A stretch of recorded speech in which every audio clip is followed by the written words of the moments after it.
আসসালামু আলাইকুম। কেমন আছেন সবাই? আলহামদুলিল্লাহ আমি আপনাদের দোয়ায় অনেক ভালো আছি। নতুন পুরনো সকল বন্ধুদেরকে জানাই আমার চ্যানেলের পক্ষ থেকে অনেক অনেক শুভেচ্ছা অভিনন্দন। আজকে চলে আসলাম খুব মজার একটা রেসিপি নিয়ে। তো যখনই কোনো কিছু খেতে ইচ্ছে করে না, যাই রান্না করি তাই থেকে যায় বা খাওয়া দাওয়ার প্রতি রুচি চলে যায়, ঠিক তখনই কিন্তু এই রান্নাটা বাসায় করে নেই। তো আজকে রান্না করব তেলাপিয়া মাছ। দেখুন এরকম ছোট ছোট পিস করে কেটে নিয়েছি। আজকে কিন্তু বন্ধুরা দারুণ একটা মাছের ঝাল বানাবো।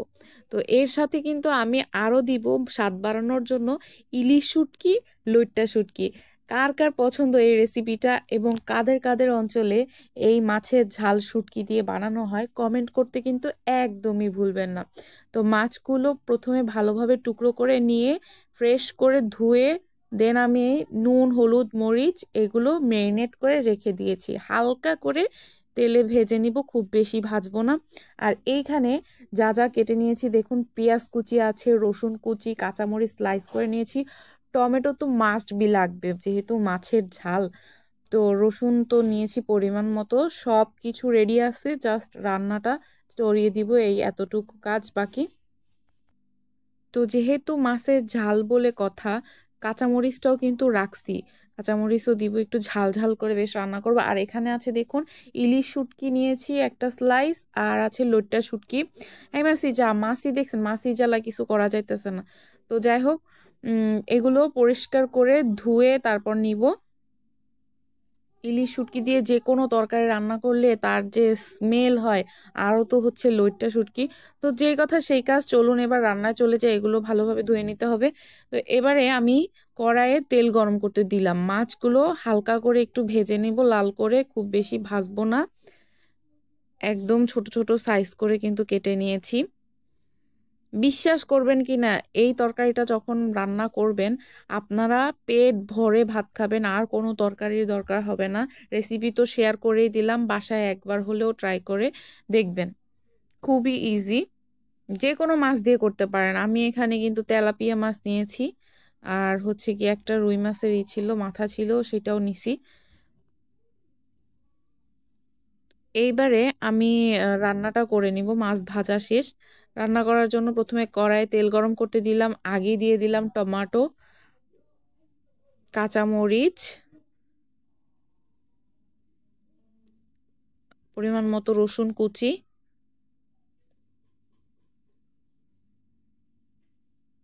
রসুন, পেঁয়াজ, কাঁচামরিচ, টমেটো সবগুলো একসাথে দিয়ে তারপর নাড়তে চাড়তে হবে যাতে ভাজা ভাজা হয়ে যায়। পেঁয়াজ কুচিটাও দিয়ে দিলাম।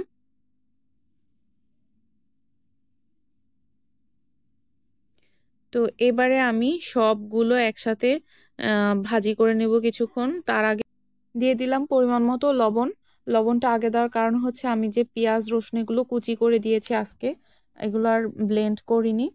তো যখন এটা আস্তে আস্তে ভাজা হয়ে যাবে, লবণটা হচ্ছে টমেটো আর পেঁয়াজ রসুন এগুলোকে খুব সফট হয়ে যাবে। টমেটোটা আস্তে আস্তে গলতে শুরু করবে আর এর থেকে একটু একটু করে পানি বের হবে। তো তখন আমার পেঁয়াজ রসুনটাও কিন্তু খুব সুন্দর মেল্ট হয়ে যাবে। ভাজা হয়ে গেলে এর সাথে আমি সব ধরনের গুঁড়ো মশলা অ্যাড করে দিব। তো দেখুন আমার টমেটোটা কিন্তু খুব সুন্দর মেল্ট হয়ে গেছে ভাজতে ভাজতে। সাথে আমার পেঁয়াজ রসুনটাও কত সফট হয়ে গেছে। আর এইখানে দিয়ে দিচ্ছি হলুদ গুঁড়ো, মরিচের গুঁড়ো, ধনিয়া গুঁড়ো একসাথে করে দিয়েছি। আর আজকে আমি কোনো জিরাটা ইউজ করব না, কারণ জিরা যে কোনো কিছুর মানে ফ্লেভারটা করে ফেলে। আমি চাচ্ছি যে আজকে খুব সুন্দর একটা শুটকির ঘ্রাণ আসবে যেহেতু ইলিশ মাছ দিয়েছি। তো এবারে আমি অল্প একটু পানি দিয়ে দিলাম যাতে নিচে লেগে না যায়। ভালোভাবে মশলাটা কষাইতে হবে। কালারটা কিন্তু অলরেডি এখনই বের হয়ে আসছে, দেখুন কত সুন্দর হয়েছে, বেশ একটা ঝাল ঝাল হবে আজকে। তো আর একটু পানি দিয়ে দিলাম। তো কষানো কিন্তু প্রায় হয়ে যাচ্ছে। এর সাথে আমি দিয়ে দিব ইলিশ শুটকিটা ধুয়ে নিয়েছি আর লইট্টা মাছগুলো, শুটকি আর কি, এগুলো একসাথে দিয়ে কষায় নিতে হবে।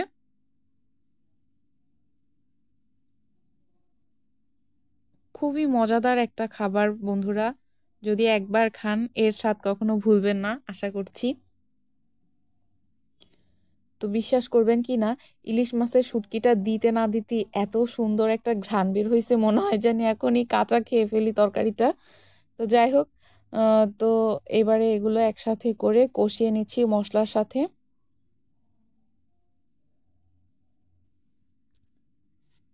আপনারা চাইলে আরেকটা কাজ করতে পারেন, ওইটা শুটকিটা কিন্তু তাওয়ায় টেলে তারপরেও রান্না করতে পারেন, তাহলে আরও খুব সুন্দর একটা ঘ্রাণ বের হয়। তো আজকে আমরা কিন্তু একদম মশলার সাথে ভুনে তারপর রান্না করছি, র র শুটকি যেটাকে বলে আর কি। তো এবারে একটু পানি দিয়ে দিলাম, আমাদের মশলাটা ভুনা করা শেষ, ঝোল দিয়ে দিলাম আর কি।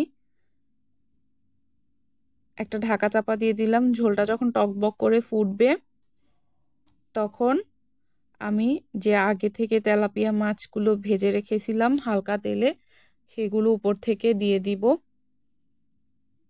তো আমার ঝোলটা কিন্তু টকবক করে ফুটছে, দেখুন মাছগুলো দিয়ে দিলাম। জাস্ট আর মাত্র 4-5 মিনিট রান্না করে নিলেই হয়ে গেল আমার খুব মজাদার সুস্বাদু মাছের ঝাল। তো এই যে দেখুন আস্তে আস্তে কিন্তু রান্না হচ্ছে, অলরেডি আমার রান্না কমপ্লিট হয়ে গিয়েছে। আর কতটা সুন্দর লাগছে আমার মাছের ঝাল, একটু ঝোল ঝোল রাখছি কারণ কি এই তরকারিটার ঝোলটা দিয়ে না ভাত খাইতে অনেক মজা, এর জন্য আমি একটু এক্সট্রা ঝোল রেখে দিছি। আর ভিতরে তো হচ্ছে মাছ শুটকি সব কিছুর একটা কম্বিনেশন, এখনো কিন্তু শেষ হয় নাই সবটা। আমি কি করব, এখানে সিদ্ধ করে আগে থেকে ডিম রেখে দিছিলাম। তো বন্ধুরা খাবো যখন একটু স্পেশাল করেই সব জিনিসটা খাইতে হবে, আরও টেস্ট বাড়ানোর জন্য এখানে 3টার মতো ডিম সিদ্ধ করে তারপর এরকম স্লাইস করে করে উপর থেকে দিয়ে দিলাম। একে তো হইছে মাছের ঝাল শুটকি, ইলিশ শুটকি দিয়ে, তারপর হচ্ছে লইট্টা শুটকি দিয়ে, আরও উপর থেকে এরকম এই যে ডিম কেটে দিলাম, দেখবেন এত যে টেস্ট হয়। আপনাদেরকে বুঝাবো কেমনে, যদি রান্না করে একটু খাওয়াইতে পারতাম তাহলে তো বুঝাইতে পারতাম। তবে বন্ধুরা টেনশন নেই, আপনাদেরকে রেসিপি দেখাই দিছি, অবশ্যই ট্রাই করে দেখবেন এই মজাদার রেসিপিটা। তো দেখুন উপর থেকে আবার ধনিয়া পাতা দিয়ে খুব সুন্দর করে সার্ভ করে দিলাম, বেশ সুন্দর ধনিয়া পাতার একটা স্মেল আসবে। তো এই তো আমার রান্না কিন্তু কমপ্লিট, দেখুন কালারটা কত সুন্দর লাগছে, একদম লাল লাল ঝাল ঝাল মাছের ঝাল যেটাকে বলে। কেমন লাগলো আজকের আমার এই রেসিপিটা কমেন্ট করতে একদমই ভুলবেন না, আর যদি ভালো লেগে থাকে শেয়ার করে দিবেন একটা করে, আমার চ্যানেলটিকে সাবস্ক্রাইব করবেন। আজকের মতো ভিডিওটা এখানেই শেষ করছি, আল্লাহ হাফেজ।